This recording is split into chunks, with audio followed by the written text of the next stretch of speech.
Attention emergency staff. This is a reminder that patients and guests are not allowed in the staff lounge.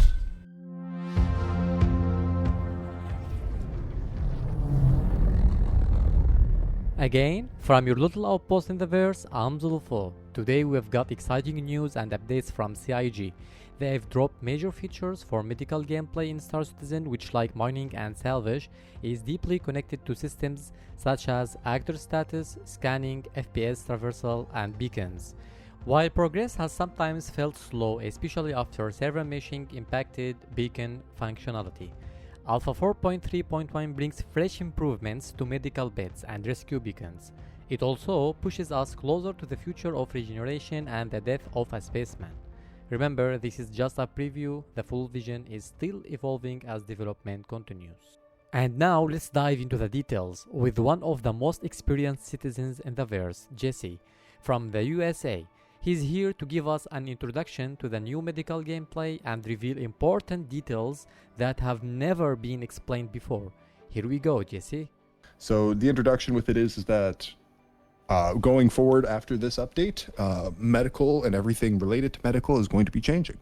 How you're going to be regenerating, how you're going to be able to heal, all of that's going to be completely different after this update. From one, having conditions with your med beds, making sure that your med bed has the ability to have the Medigel or the med gel so you can heal, you can revive. There's other different states that are conditions that have to be met in order to be able to use your med bed, making sure that it has power, it's not damaged. You need to have fuses for it, so on and so on. More so relating to engineering for that. But it's just a bunch of extras of how everything is going to work for medical. Does player and or medbed meet the conditions? That could be, is your DNA card, whatever you want to call it, I'm not sure what they're calling it as of yet, but your card that allows you to regenerate inserted into that medbed. If it's not, you might not even be able to heal at the medbed. You might not even be able to do anything at that specific medbed. So it's going to be giving a lot of different things and possibilities with it, and also a little bit of downsides to it as well. There's some positives, some negatives going forward.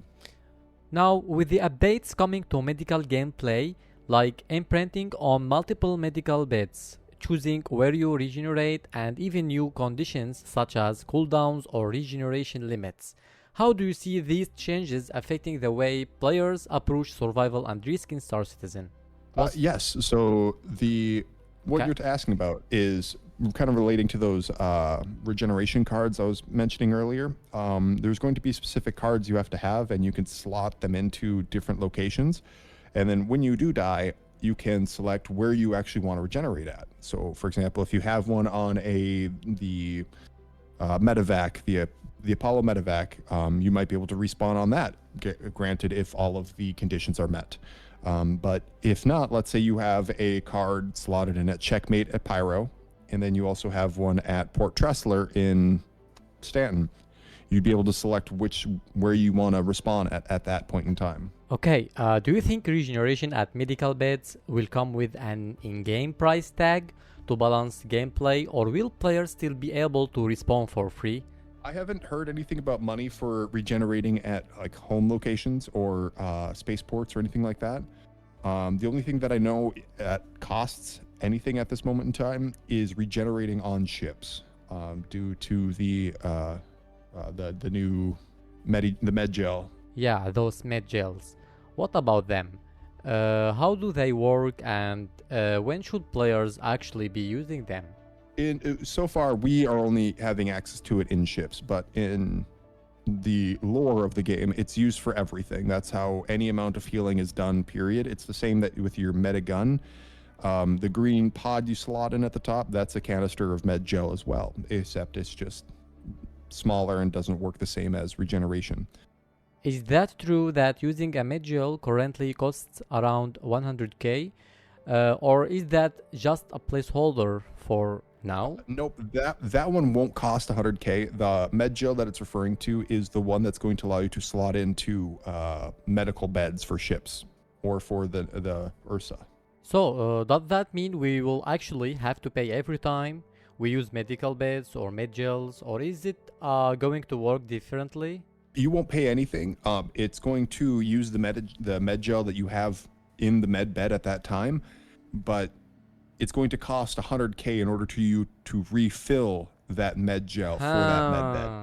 Alright, now I understand. This kind of system adds some limits to roleplay in the verse. Could you give us an example of how these restrictions might affect the way players create or live out their stories? So another way to really think about it is think of the Polaris's medical wing. You have 4 medical beds, and you select one of the medical beds to be your respawn point, and you die. You respawn. You use that medical bed's canister of med gel.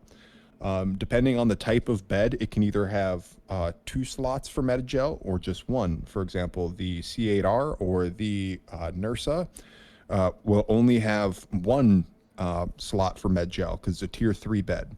The Polaris is a tier 2 med bed where it will have 2 slots for med gel.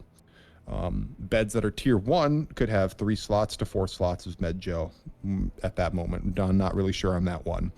But I know for the Polaris and for tier 2 and tier 3s, it is, for tier 2s, it's 2. For tier 3, it's only 1. But if you were to die twice on your designated med bed on the Polaris and you go to respawn again, you're not going to be able to respawn because the med bed that you designated that was the one you're going to respawn at, you won't be able to respawn at that one anymore, even though that there's other beds available that have med gel available to you. You won't be able to use those ones because you're designated as that bed only. So, just to be clear, this is tied to that specific medical bed, right? Not the whole medical section. Yep. It's about when you specifically designate to respawn at a ship, it is only going to use that specific med bed that you selected. Okay, some players are saying this system could potentially break the game. What's your take on that? Do you think these changes are well balanced or could they cause issues?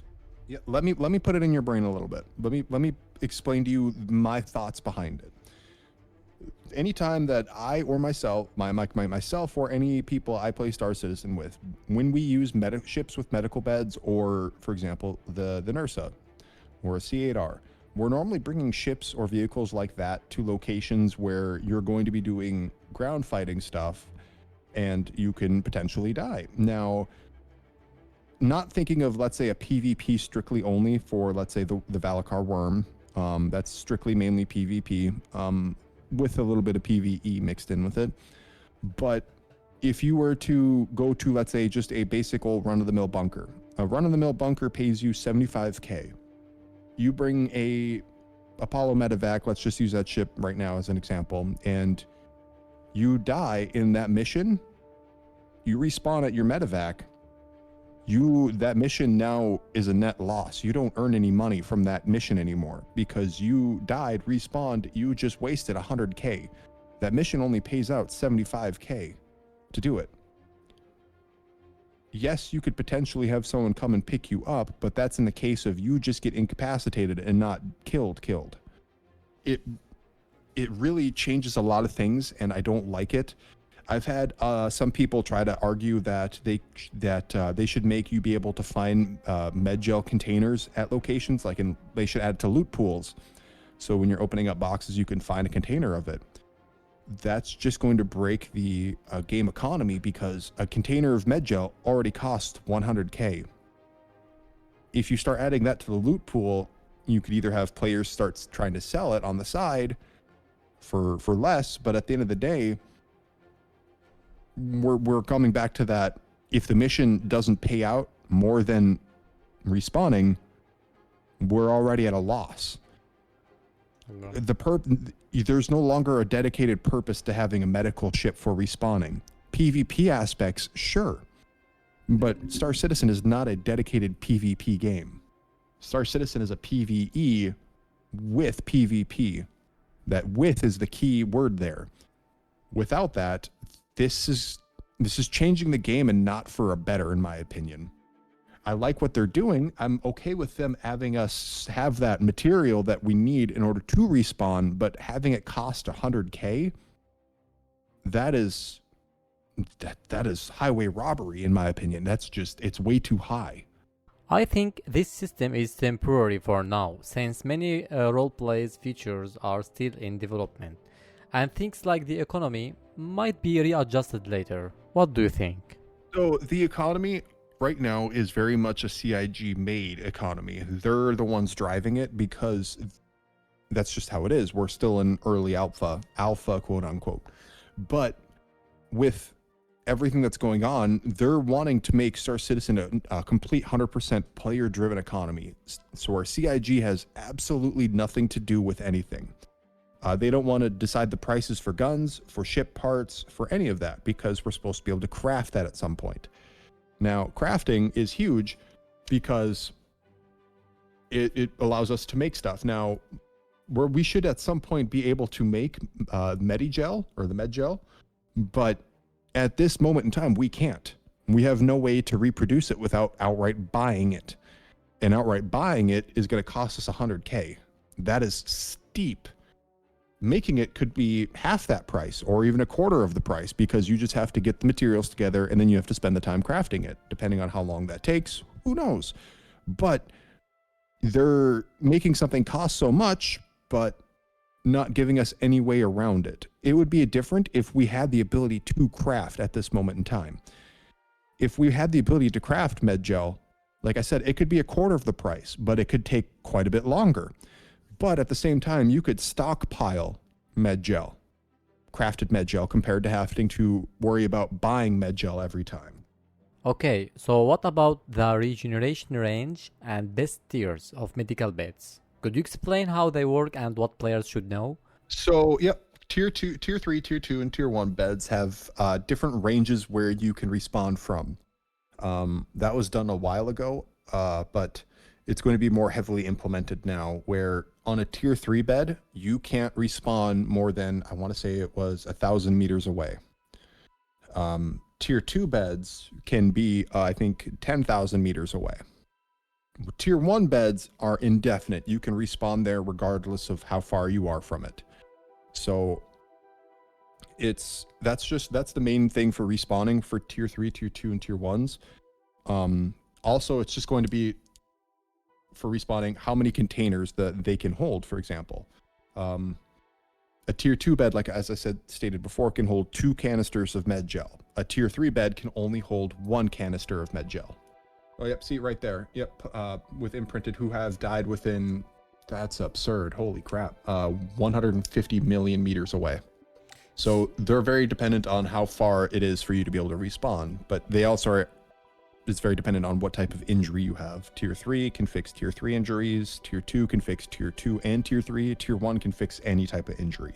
So, respawning depend on the tier of medical bed you are using, right? Dying with a different tier of bed is just depending on how far you can be from said tier bed to be able to respawn from it. And what happens if I am far from all my respawn locations? Where should I revive myself then? At Chris Roberts' house, for example? You serious? To explain it is if you have a Polaris in orbit, you take a smaller ship down to the planet's surface and you die on the planet's surface.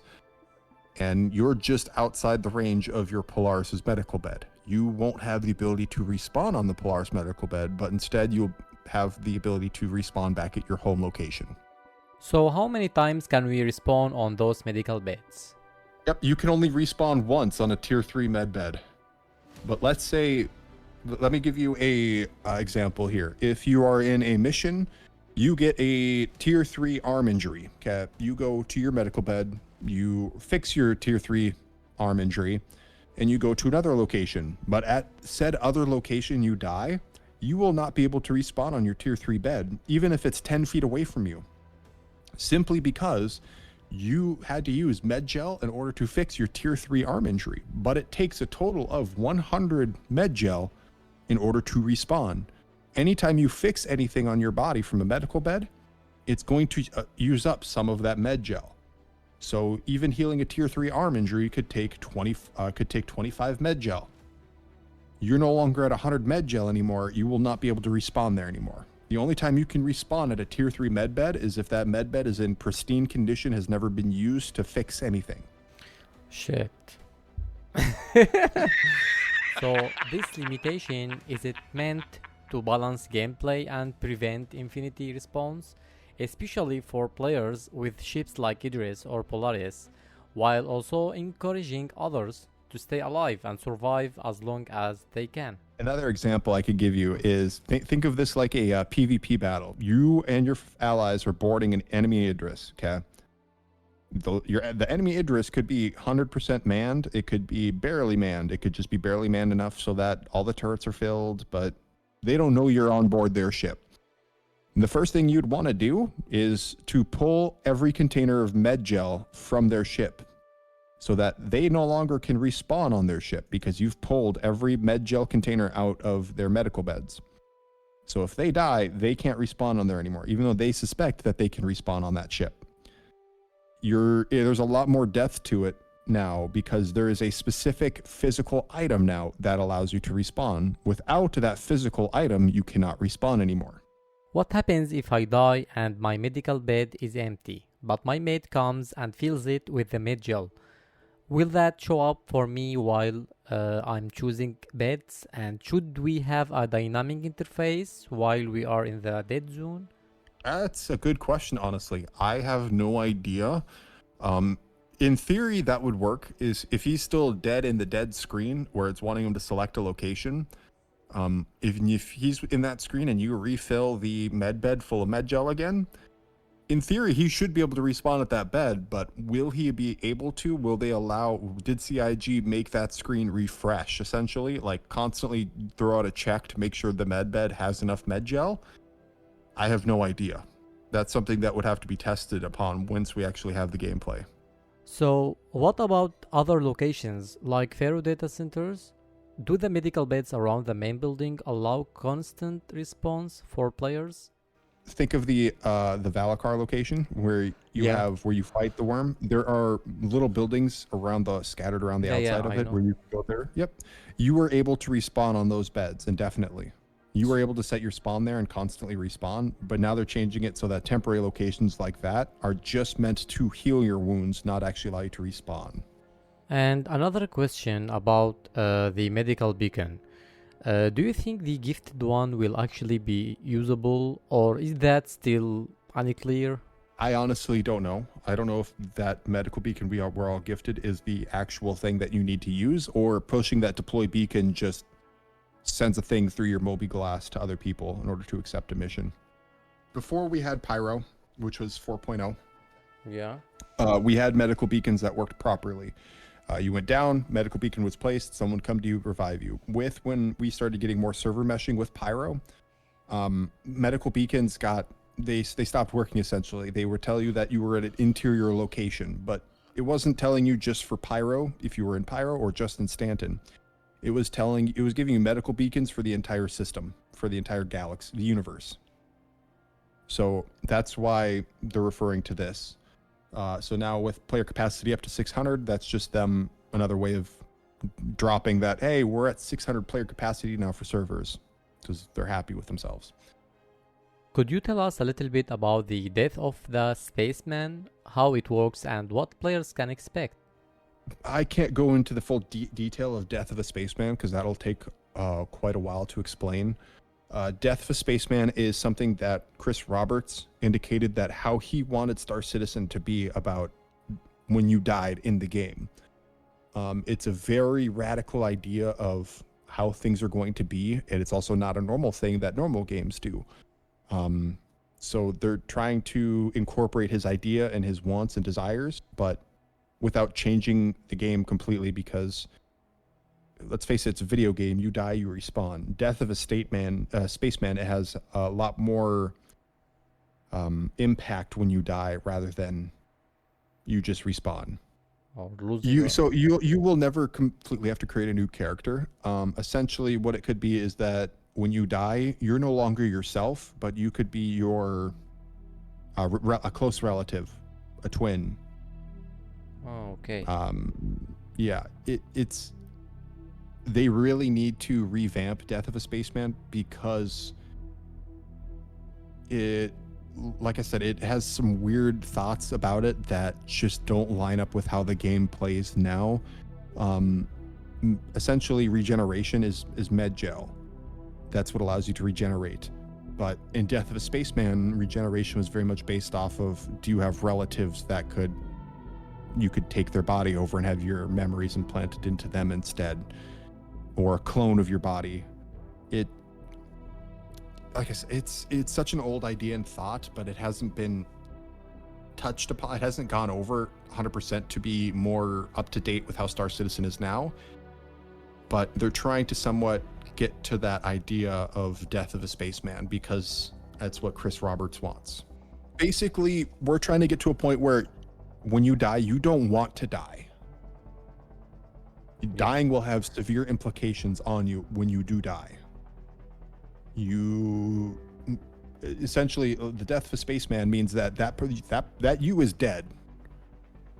You could be lost forever, having to create a new character, quote unquote, but you might still retain a lot of the same things you might have. But it's again, Death of a Spaceman is something that would take me a while to explain. I can't do it. Okay. I'm trying to summarize it as best as I can, but it's not something that can easily be summarized. So we are going to make a special interview with the Majesty of Jesse. Yes, definitely look up. There is a whole Star Citizen page, a transmission about Death of a Spaceman. If you Google it, you should find it. Definitely give it a quick read. Then we can make a video about that at some point. But it's a very radical thing about dying. So since we've purchased vehicles, they're always on our account. But if you purchase a vehicle in game and you die and you're permanently like that's the Death of a Spaceman, you die, you might not still keep that vehicle anymore because you're a new person. You're not the same person you once were. That person died. Seems very complicated, but thank you so much, Jesse, for all this valuable information and for diving into the details. We are going to make a special episode about the Death of the Spaceman to explore it even further in the future. I'm Zulfo with Jesse from Citizen Lab, coming to you from your little outpost in the verse. Thanks for watching and see you in the next one. Signing off.